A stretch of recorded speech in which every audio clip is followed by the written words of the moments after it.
नमस्कार दोस्तों बिहार पुलिस का सेट आपका डेली बेसिस पे करवाया जा रहा है। आप देखेंगे तो आपका एग्जाम का डेट जो है दिन पर दिन नज़दीक हो रहा है, तो टाइम आपके पास अधिक नहीं है। सेट अधिक से अधिक लगाइए, रिवीजन पूरा फोकस कीजिए, क्योंकि देखिए आखिरी समय में आपको रिवीजन करना पड़ेगा। कुछ आपको एक्स्ट्रा नहीं पढ़ना है, जो आप लोग पढ़ लिए हैं उसको रिवीजन कीजिए। जो भी आप सेट लगाए हैं उसका डिस्कशन पढ़ते रहिए, क्योंकि देखिए जो क्वेश्चन आता है आपका डिस्कशन से आता है, ठीक है। तो बेहतर तरीके से आप डिस्कशन देखिए, क्वेश्चन अधिक से अधिक लगाइए, आपका रिवीजन हो जाएगा और आने वाले एग्जाम में आप एक बेहतर स्कोर करेंगे। आप देखेंगे तो प्लेटफार्म का वॉल्यूम 3 प्रैक्टिस सेट निकाला गया है, ये आपका सेट नंबर 3 है। इसके पहले का हमने 2 सेट अपलोड किया है, आप उसको नहीं देखे तो देख लीजिएगा, आपका रिवीजन हो जाएगा। चलिए पहला क्वेश्चन देखेंगे। बोला कि राष्ट्रपति को उसके कार्यकाल की समाप्ति से पूर्व किसके सुझाव पर हटाया जा सकता है? इसका आंसर हो जाएगा संसद के दोनों सदन। ऑप्शन नंबर जो है आपका पहले का डी सही उत्तर होगा। देखिए राष्ट्रपति पर महाभियोग से संबंधित प्रक्रिया में संसद के दोनों सदनों के निर्वाचित एवं मनोनीत सदस्य भाग ले सकते हैं, और महाभियोग एक अर्धन्यायिक प्रक्रिया है, तो आप इसको अच्छे से याद रखिएगा। राज्य चुनाव आयुक्त की नियुक्ति जो है कौन करता है? इसका सही आंसर देखेंगे तो आपका राज्यपाल के द्वारा किया जाता है। ऑप्शन नंबर बी सही होगा। अब इसको समझिएगा अच्छे तरीके से। देखिए अनुच्छेद 243 का के राज्य निर्वाचन आयोग से संबंधित है। राज्य चुनाव आयोग पंचायती राज और नगरपालिका चुनाव को शांतिपूर्ण और निष्पक्ष करने के दायित्व का निर्वहन करते हैं। नेक्स्ट क्वेश्चन है, निम्नलिखित में से कौन सा मौलिक कर्तव्यों के अंतर्गत नहीं आता है? देखिए मौलिक कर्तव्य के अंतर्गत नहीं आता है तो कर का भुगतान करना ये आपका नहीं आता है, बाकी राष्ट्रगान का सम्मान करना आता है, और सद्भाव को बढ़ावा देना ये भी आता है। वैज्ञानिक दृष्टिकोण विकसित करना ये भी दोस्तों आपका इसमें मौलिक कर्तव्य के अंतर्गत शामिल है। मौलिक कर्तव्य रूस के संविधान से लिया गया है, आप इसको अच्छे से याद रखिएगा। वर्तमान में मूल कर्तव्यों की जो संख्या है 11 है। निम्नलिखित में से कौन सा भारत के महान्यायवादी का कर्तव्य है? इसका आंसर देखेंगे तो ऑप्शन नंबर बी होगा, कानूनी मामलों पर भारत सरकार को सलाह देना। ऑप्शन नंबर जो है बी सही उत्तर हो जाएगा। देखिए महान्यायवादी की नियुक्ति जो है राष्ट्रपति द्वारा की जाती है, तथा वह राष्ट्रपति के प्रसाद प्रयत्न पद जो है धारण करता है। भारत के संविधान के अनुच्छेद 129 के बारे में निम्नलिखित में से कौन सा कथन सही है? सही उत्तर हो जाएगा ऑप्शन नंबर बी, यह सर्वोच्च न्यायालय को अभिलेख न्यायालय होने का प्रावधान करता है। यही दोस्तों आपका जो है सही उत्तर हो जाएगा 5वें का। अब देखिए अनुच्छेद 124 में क्या है। अनुच्छेद 124 की बात करते हैं तो उच्चतम न्यायालय की स्थापना और गठन से संबंधित है, अच्छे से याद रखिएगा। निम्नलिखित में से कौन सा सरकारी बजट में पूंजीगत प्राप्ति का एक उदाहरण है? इसका सही उत्तर हो जाएगा सरकारी बंध पत्र की बिक्री। ऑप्शन नंबर जो है 6 का बी सही उत्तर होगा। बजट घाटा क्या है? देखिए बजट घाटा की बात कर लेते हैं तो राजस्व पर सरकारी व्यय की अधिकता। ऑप्शन नंबर जो है 7 का सी सही उत्तर हो जाएगा।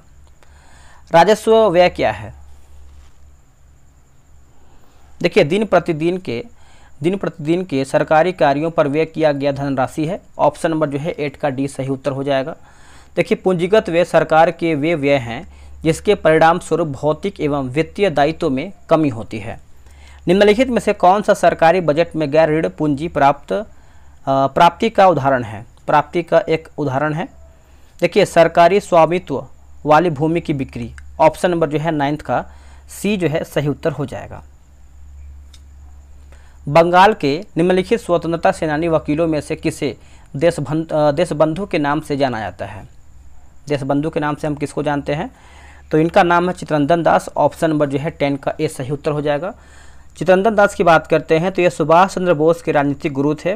और बात करेंगे दोस्तों कि वर्ष 1923 में मोतीलाल नेहरू और चित्तरंजन दास द्वारा स्वराज पार्टी की गठन या फिर स्थापना किया गया था। अखिल भारतीय मुस्लिम लीग ने किस वर्ष देश के उत्तर पश्चिमी और पूर्वी क्षेत्रों में मुसलमानों के लिए स्वतंत्र राज्य की मांग का प्रस्ताव पेश किया था? इसका आंसर हो जाएगा ऑप्शन नंबर डी, वर्ष 1940 जो है सही उत्तर हो जाएगा। देखिए मुस्लिम लीग ने 1940 में पाकिस्तान के प्रस्ताव लाहौर में पारित किया था। चलिए आगे देखेंगे। 8 अप्रैल 1929 को निम्नलिखित में से किन 2 क्रांतिकारियों ने केंद्रीय विधानसभा में बम फेंका था? इसका आंसर हो जाएगा भगत सिंह और Batukeshwar Dutt. Option number D सही उत्तर होगा। अब इसको समझिएगा अच्छे तरीके से। देखिए बात करेंगे भगत सिंह को लाहौर षड्यंत्र मामले में सैंडर्स संडर से हत्या एवं बम निर्माण गतिविधि में दोषी के आधार पर 23 मार्च 1931 को सुखदेव एवं राजगुरु के साथ जो है फांसी दे दिया गया था।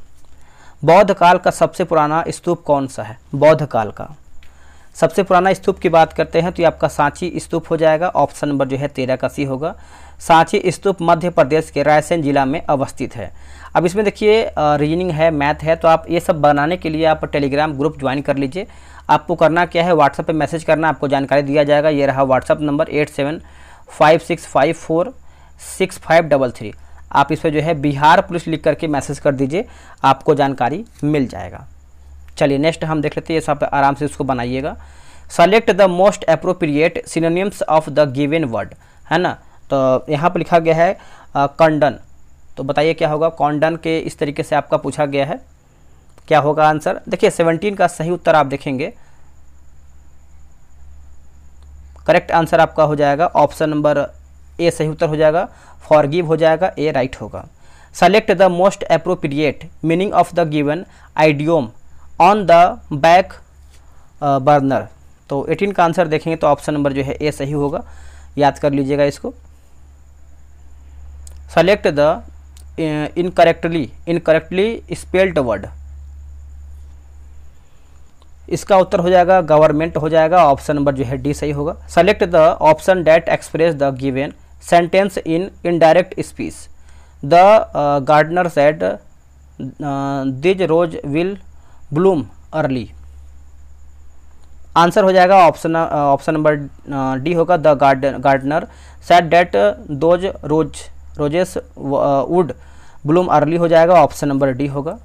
Select the most appropriate antonym of the given word fasten. Fasten देखिए आपका 21 का आंसर देखेंगे तो आपका रिलीज हो जाएगा, ऑप्शन नंबर ए होगा release.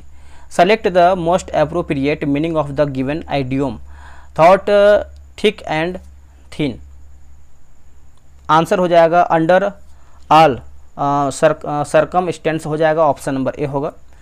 Select the most appropriate option to fill in the blank. He always had a close dash with his grandfather, तो 23 का आंसर देखें कि आपका एफिनिटी हो जाएगा, है ना, एफिनिटी ऑप्शन नंबर डी होगा। Select the option that can be used a one word substitute for the given group of word. Break और fall apart into small fragments in the process of लिखा गया है डेट्रियोरेशन करके लिखा गया है, ठीक है। तो इसका आंसर आप देखिए 24 का सही उत्तर देखेंगे तो आपका ऑप्शन नंबर आपका डी हो जाएगा। नेक्स्ट है कि इनमें से तिमिर शब्द का विलोम क्या है, यानी उल्टा पूछ रहा है, तिमिर का उल्टा क्या होगा। देखिए तिमिर का उल्टा देखेंगे तो आपका आलोक हो जाएगा, ऑप्शन नंबर डी सही होगा आलोक। ईश्वर को न मानने वाला व्यक्ति के लिए एक शब्द क्या है। देखिए 26 का सही उत्तर आप देखेंगे तो ऑप्शन नंबर हो जाएगा नास्तिक। ईश्वर को जो नहीं मानता है उसको हम नास्तिक कहते हैं, जो मानता है उसको जो है हम आस्तिक कहते हैं। जिसे कभी बुढ़ापा न आए, इस वाक्यांश के लिए सही शब्द कौन सा है। इस वाक्यांश के लिए आप सही शब्द देखेंगे तो आपका अजर हो जाएगा, जिसको लोग बोलते हैं अजर अमर, ठीक है। अगर वो बूढ़ा नहीं होगा तो जल्दी मर भी नहीं सकता है। देखिए शरीर मरता कब है, जब वो बूढ़ा होता है, यानी मतलब किसी भी चीज़ का जब समय सीमा खराब होता है तो वो मरना शुरू होता है, चाहे वो सामान हो, चाहे वो शरीर हो, चाहे वो कुछ भी हो। नेक्स्ट है शुक्ल का विलोम शब्द कौन सा है। शुक्ल का विलोम शब्द देखेंगे तो ये आपका कृष्ण हो जाएगा, ऑप्शन नंबर बी होगा। आह वेदना मिली विदाई, है ना, वेदना मिली विदाई, यह उक्ति किस रचनाकार की है। तो इसका आंसर आप देखेंगे 29 का तो आपका जयशंकर प्रसाद का है, ऑप्शन नंबर सी सही होगा। नेत्रहीन शब्द में कौन सा समास है। देखिए नेत्रहीन शब्द का पूछ रहा है तो आपका तत्पुरुष समास हो जाएगा, ऑप्शन नंबर जो है बी सही उत्तर होगा तत्पुरुष समास। इनमें त्रुटिपूर्ण वाक्य कौन सा है। त्रुटिपूर्ण वाक्य देखेंगे, देखिए उसकी दुकान पर शुद्ध गाय, यही दोस्तों आपका जो है गलत आंसर हो जाएगा, यानी यही आपका त्रुटि है। चलिए नेक्स्ट हम देखेंगे अगला हमारा क्वेश्चन क्या है। वाक्य 1 और वाक्य 6 के मध्य वाक्यों का उचित क्रम क्या है। जैसे देखेंगे तो आपका 1 2 3 4 5 6 दिया गया है ना। इस तरीके से देखिए 32 का आंसर देखेंगे तो आपका ऑप्शन नंबर उचित क्रम जो है आपका व य र ल इस तरीके से दिया गया है। इसको हम अच्छे से मिला लेते हैं। जैसे देखिए पहले आपका व आएगा, व में आपका दिया गया पहले रामायण और अब महाभारत, फिर र दिया गया है इतने लोकप्रिय रहे हैं कि, और यह फिर आपका है कि लोग इनकी पहले से प्रतीक्षा करते रहते थे और इन्हें देखने के लिए। तो आप बोल सकते हैं बी हमारा जो है सही उत्तर होगा। अभिसारी लेंस की फोकस दूरी बैगनी, हरा एवं लाल रंगों के लिए ज्ञात किया गया है। यदि यहाँ पर क्रमशः में देखिए आपका FU, FG एवं FR है तो निम्न में से कौन आपका सही है। तो सही के बारे में पूछ रहा है, तो ऑप्शन नंबर आपका सी सही होगा। अगला कि आपको 3 प्रतिरोधक दिया जा रहा है जिसकी प्रतिरोध R है, इसके कितने महत्व संयोजन किए जा सकते हैं जिसके हर बार भिन्न तुल्य जो है प्रतिरोध प्राप्त हो। आंसर हो जाएगा ऑप्शन नंबर डी जो है 4 इसका सही होगा। जब एक समान आवेशित गोले के भीतर कोई बिंदु है तो वहां वैद्युत विभव V क्या होगा। देखिए करेक्ट आंसर आप 35 का देखेंगे तो ऑप्शन नंबर सी हो जाएगा। उतना ही रहता है जितना सतह है ना, जितना सतह पर। ऑप्शन नंबर जो है सी होगा। निम्न में से कौन गति स्थान समय संबंध का समीकरण है, तो ऑप्शन नंबर डी सही होगा। देखिए जितना आप समय यानी कम समय में रिवीजन करेंगे उतना ही आपको फ़ायदा मिलेगा, क्योंकि देखिए आपके पास अब समय नहीं है कि आप अधिक से अधिक समय लगाएंगे वीडियो पर। तो आप 20 से 25 मिनट बहुत है एक वीडियो पर, ठीक है। कहीं भी देखिए आप फास्ट देखिए ताकि आपका कम समय में अधिक क्वेश्चन का रिवीजन हो। वैद्युत हीटर का हीटर तार किस प्रकार के पदार्थों का बना होनी चाहिए, है ना, बना होना चाहिए। तो इस तरीके से आंसर क्या होगा 37 का। देखिए 37 का आंसर आप देखेंगे तो उच्च विशिष्ट प्रतिरोध तथा उच्च गलनांक, ऑप्शन नंबर ए। निम्न में से कौन सा कथन जो है सही है, कौन सा कथन आपका सही है। तो देखिए सही देखेंगे तो आपका गुरुत्वीय त्वरण अक्षांश बढ़ने के साथ बढ़ता है। यही दोस्तों जो है आपका 38 का सी सही होगा। एक वस्तु को एक अवतल दर्पण के सामने उसके फोकस F और वक्रता केंद्र C के बीच स्थित किसी बिंदु पर रखा गया। प्रतिबिंब कहाँ स्थित किसी बिंदु पर बनेगा और कैसा होगा, इसका आंसर होगा सी से परे बड़ा, यानी ऑप्शन नंबर जो है आपका सी होगा। विद्युत फ्यूज किस सिद्धांत पर कार्य करता है, विद्युत फ्यूज जो है किस सिद्धांत पर कार्य करता है। तो दोस्तों ये आपका कार्य करता है विद्युत धारा द्वारा उत्पन्न उष्मा, विद्युत धारा द्वारा उत्पन्न उष्मा हो जाएगा। ऑप्शन नंबर जो है 40 का बी होगा। सौर पैनल में किस ऊर्जा को सौर ऊर्जा में जो है रूपांतरित किया जाता है। आंसर हो जाएगा सौर विद्युत हो जाएगा। ऑप्शन नंबर जो है बी सही उत्तर होगा। निम्नलिखित में से किस वर्ष में पानीपत की तीसरी लड़ाई जो है लड़ी गई थी। तो देखिए पानीपत का जो तीसरा युद्ध कब हुआ था, तो आप सभी को पता होगा। इसका सही आंसर आप लोगों ने कर दिया होगा। 1761 में हुआ था, 1526 में, 1556 में आपका पहला दूसरा हुआ था। तो तीसरा पूछा 1761 सही होगा। महात्मा गांधी द्वारा भारत छोड़ो आंदोलन का प्रारंभ वर्ष डैश में किया गया था। तो ये आपका हुआ था 1942 में। ऑप्शन नंबर बी होगा। देखिए भारत छोड़ो आंदोलन जो है आपका देखेंगे तो 8 अगस्त 1942 को बम्बई के ग्वालियर टैंक से भारत छोड़ो आंदोलन प्रारंभ करते हुए नारा दिया गया था, करो या मरो। अच्छे से याद रखिएगा। निम्नलिखित में से किस स्टेडियम में ओडीआई क्रिकेट विश्व कप 2011 का फाइनल मैच खेला गया था। तो आपका देखिए अभी वर्ल्ड कप समाप्त हुआ है T20 का, तो कहीं ना कहीं इससे क्वेश्चन आपका बन सकता है। तो 11 का पूछा गया है जो जिसमें इंडिया जीती थी। तो देखिए 44 का आंसर देखें तो आपका ईडन गार्डन, जो कि ऑप्शन नंबर जो है 44 का ए सही उत्तर हो जाएगा। ठीक है, आप अच्छे से एक सेकेंड, ईडन गार्डन नहीं होगा दोस्तों, यहाँ पर आंसर कुछ गलत है, जो कि वानखेड़े स्टेडियम होगा। अच्छे से याद रखिएगा, वानखेड़े स्टेडियम। 44 का जो है ऑप्शन नंबर डी सही उत्तर होगा, वानखेड़े स्टेडियम। चलिए नेक्स्ट हमारा है, शराबबंदी लागू करने वाला पहला भारतीय राज्य कौन सा है। पहला भारतीय राज्य देखेंगे तो ये आपको हो जाएगा गुजरात होगा। क्या होगा answer, Gujarat. Option number A होगा। किस अधिनियम के द्वारा अंग्रेजों ने घोषणा किया कि भारत में अधिकारियों की नियुक्ति में राष्ट्रीयता और रंग के आधार पर भेदभाव नहीं होगा। इसका आंसर हो जाएगा 1833 का चार्टर अधिनियम। ऑप्शन नंबर जो है 46 का बी सही उत्तर हो जाएगा। भारत में संसद के दोनों सदनों का चुनाव कौन कराता है। आंसर हो जाएगा निर्वाचन आयोग के द्वारा करवाया जाता है, ए सही होगा। राज्यसभा में निम्न राज्यों की सीटों का उचित अवरोही क्रम चुनिए। देखिए उत्तर प्रदेश आप देखेंगे तो आपका उत्तर प्रदेश में कितना सीट है, तो यहाँ पर दोस्तों राज्यसभा का अवरोही क्रम में पूछ रहा है ना, तो पहले आपका क्या आएगा, उत्तर प्रदेश आएगा, उसके बाद आपका आएगा महाराष्ट्र आएगा, फिर तमिलनाडु और लास्ट में आपका बिहार होगा। ठीक है, तो आप इसको अच्छे से याद रखिएगा, भूलिएगा नहीं। चलिए नेक्स्ट हम क्वेश्चन देख लेते हैं। अगला हमारा क्वेश्चन क्या है, भारतीय संविधान में संशोधन किसके या फिर किनके द्वारा जो है प्रारंभ किया जा सकता है। देखिए लोकसभा होगा और आपका राज्यसभा होगा, तो ऑप्शन नंबर जो है डी सही उत्तर हो जाएगा। वन्य जीवन संशोधन अधिनियम 2022 वन्य जीवों और वनस्पतियों को लुप्त प्राप्त प्रजातियों में अंतर्राष्ट्रीय व्यापार पर कन्वेंशन को लागू करने का प्रयास करता है। CITES के संबंध में निम्नलिखित में से कौन सा कथन आपका सत्य यानी सही क्या है, तो सही के बारे में पूछ रहा है। तो इसमें देखिए सही आपका हो जाएगा 1 2 3, जो कि ऑप्शन नंबर आपका डी हो जाएगा, 1 2 4 हो जाएगा, है ना, 1 2 4 आपका हो जाएगा इसमें आंसर। ऑप्शन नंबर आपका डी दिया गया है, पढ़ लेते हैं। देखिए यहाँ पर CITES सरकारों के बीच एक समझौता है जो यह सुनिश्चित करता है कि जंगली जानवरों और पौधों के नमूनों के अंतर्राष्ट्रीय व्यापार से प्रजातियों के अस्तित्व को खतरा न हो। उसके बाद कन्वेंशन के तहत देशों को परमिट के माध्यम से सभी सूचीबद्ध नमूनों के व्यापार को विनियमित करना आवश्यक है। चौथा है यह जीवित जीवों के नमूनों के स्वायत्तीकरण को विनिमय करने का भी जो है प्रयास करता है। तो 1 3 4 हमारा जो है सही उत्तर होगा। निम्नलिखित में से कौन अंतरण उदायगिरों को सर्वोत्तम रूप से परिभाषित करता है। आंसर हो जाएगा ऑप्शन नंबर डी, बिना किसी संगत वस्तुओं या सेवाओं के उत्पादन के सरकार द्वारा व्यक्तियों को किया गया भुगतान। ऑप्शन नंबर जो है 51 का डी होगा।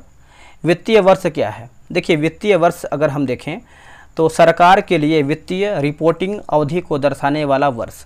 ऑप्शन नंबर जो है 52 का बी सही उत्तर होगा। बैंकिंग में ब्याज शब्द का अर्थ क्या है। देखिए ब्याज शब्द का अर्थ आप देखेंगे तो ऋण या जमा पर अर्जित अतिरिक्त धनराशि। ऑप्शन नंबर जो है आपका 53 का ए सही उत्तर हो जाएगा। नेक्स्ट है कि एटीएम का पूर्ण रूप क्या है।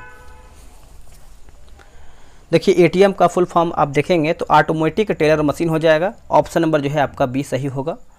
ये सब मैथ का क्वेश्चन दिया गया है। नेक्स्ट है कि बोला कि मोनोमर कैप्रोलैक्टम का किस बहुलक को प्राप्त करने के लिए बहुलीकरण किया जाता है। सही आंसर आपका हो जाएगा नायलॉन 6 हो जाएगा, बी सही उत्तर होगा। निम्न में से कौन उभयधर्मी है, इनमें से आपका कौन सा उभयधर्मी है। तो देखिए उभयधर्मी देखेंगे तो आपका CnO2 हो जाएगा। ऑप्शन नंबर सी। एल्काइन का सामान्य क्या सूत्र है। आंसर हो जाएगा CnH2n-2। ऑप्शन नंबर जो है सी सही उत्तर होगा। निम्न अभिक्रिया में क्या होता है। तो सल्फर का ऑक्सीकरण एवं अपचयन दोनों हुआ है। Option number D. C4H6 आणविक सूत्र वाले यौगिक में कौन से बंधन होते हैं। तो ये आपको हो जाएगा 1 त्रिबंध या 2 द्विबंध। ऑप्शन नंबर जो है 67 का डी होगा। निम्नलिखित में से कौन सा बेकिंग सोडा का उपयोग नहीं है। आंसर हो जाएगा ऑप्शन नंबर डी हो जाएगा, यानी पेयजल को कीटाणु मुक्त बनाना ये आपका नहीं है। बाकी सोडा एसिड अग्निशामकों में है, उसके बाद जो है प्रयत्न यानी यहाँ पर एंटासिड में एक घटक के रूप में है। तो आपका डी जो है गलत हो जाएगा। अब देखिए क्रियात्मक समूह और समूह का नाम दिया गया है, मिलान करके बताना है। चलिए मिलाते हैं इसको हम। देखिए यहाँ पर COOR जो है आपका COOH जो है दोस्तों आपका हो जाएगा सी में जाएगा। यहाँ पर देखेंगे तो लिखा गया है कार्बोक्सिलिक अम्ल हो जाएगा। और COR जो है दोस्तों ये आपको हो जाएगा कीटोन होगा, कीटोन। और COOR ये आपका एस्टर होगा। ऑप्शन नंबर जो है 69 का डी सही होगा। नेक्स्ट है बोला कि डॉबेराइन ने 3 तत्वों को किस प्रकार के एक त्रिक में व्यवस्थित किया है। आंसर हो जाएगा उनके परमाणु द्रव्यमानों के बढ़ते क्रम में। ऑप्शन नंबर जो है आपका 70 का डी सही उत्तर हो जाएगा। जीवित प्राणियों में निषेचन के दौरान नर और मादा जो कि गैमेट का संलयन एक कोशिका बनाने के लिए होता है, जिसे क्या कहा जाता है? तो इसको हम दोस्तों जो है युग्मन अज कहते हैं। ऑप्शन नंबर ए होगा। निम्नलिखित में से किस स्थान पर मानसून के मौसम के दौरान सबसे कम वर्षा होती है? देखिए सबसे कम वर्षा होती है तो ये आपका लेह हो जाएगा। ऑप्शन नंबर बी सही होगा। निम्नलिखित में से कौन सी झील खारे पानी की झील है? देखिए खारे पानी की झील आप देखेंगे तो ये आपका चिल्का झील यानी उड़ीसा में देखने को मिलता है। ऑप्शन नंबर बी सही उत्तर होगा। सांची स्तूप किस राज्य में स्थित है? सांची स्तूप किस राज्य में स्थित है? तो ये आपको मध्य प्रदेश में देखने को मिलता है। ऑप्शन नंबर सी सही होगा। भारत में महोगनी, रोजवुड और सिनकोना के पेड़ किस प्रकार के वनों में पाए जाते हैं? तो दोस्तों ये आपको देखने को मिलता है कहाँ पर? तो उष्णकटिबंधीय सदाबहार वन। ऑप्शन नंबर जो है 75 का ए होगा। मुंबई से गोवा के बीच भारत के पश्चिमी तट के विस्तार को डैश के रूप में जाना जाता है। डैश के रूप में हम इसको जानते हैं तो ये आपका कोंकण तट होगा। क्या होगा आंसर? कोंकण तट। Option number D. उत्तर दक्षिण गलियारा जो स्वर्णिम चतुर्भुज महाराजमार्ग का एक हिस्सा है, वह भारत के निम्नलिखित किन दो शहरों को जोड़ता है? तो देखिए इसका आंसर आप देखेंगे तो आपका श्रीनगर और कन्याकुमारी हो जाएगा। ए जो है सही उत्तर होगा।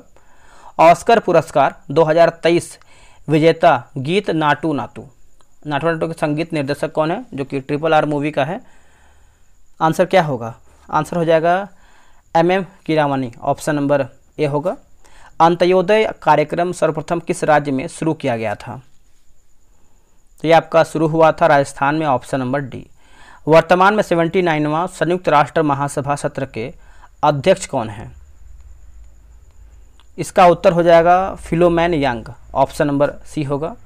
दुनिया की सबसे ऊंची चोटी माउंट एवरेस्ट को सर्वाधिक बार फतह करने का रिकॉर्ड किसने बनाया है?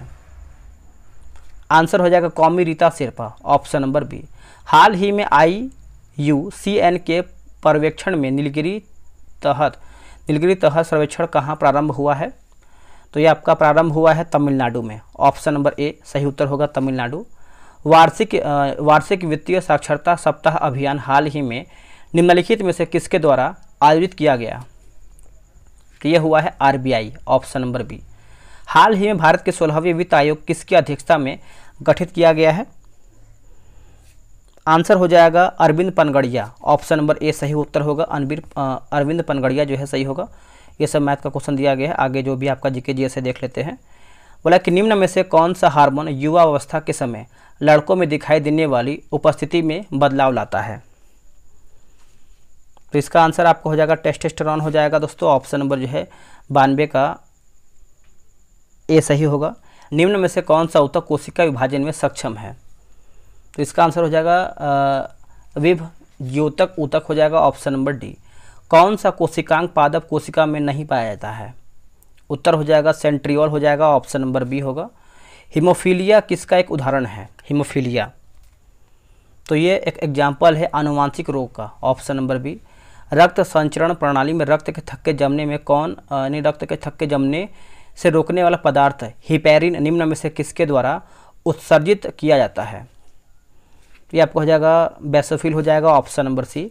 इनमें से कौन सा जल में घुलनशील विटामिन है? आंसर हो जाएगा विटामिन B1 होगा। विटामिन B1 ऑप्शन नंबर सी होगा। अगला है कि मानवों में आहार नाल का इनमें से कौन सा भाग अवशिष्ट पदार्थों का उत्सर्जन करता है? आंसर हो जाएगा मालद्वार। Option number D. अगला है कि मुख गुहिका मानव के किस तंत्र का एक हिस्सा है? उत्तर हो जाएगा पाचन हो जाएगा। Option number C. रक्त स्कंदन निम्न में से किसकी मदद से होता है? किसकी मदद से होता है? तो ये आपको हो जाएगा प्लेटलेट कणिकाओं से। Option number C. दोस्तों वीडियो यहीं पर समाप्त होता है। वीडियो को लाइक शेयर कीजिएगा और आप लोगों ने कितना स्कोर किया वो भी आप कमेंट करके ही बताइएगा। मिलते हैं एक नई वीडियो में। आज के लिए इतना ही। जय हिंद।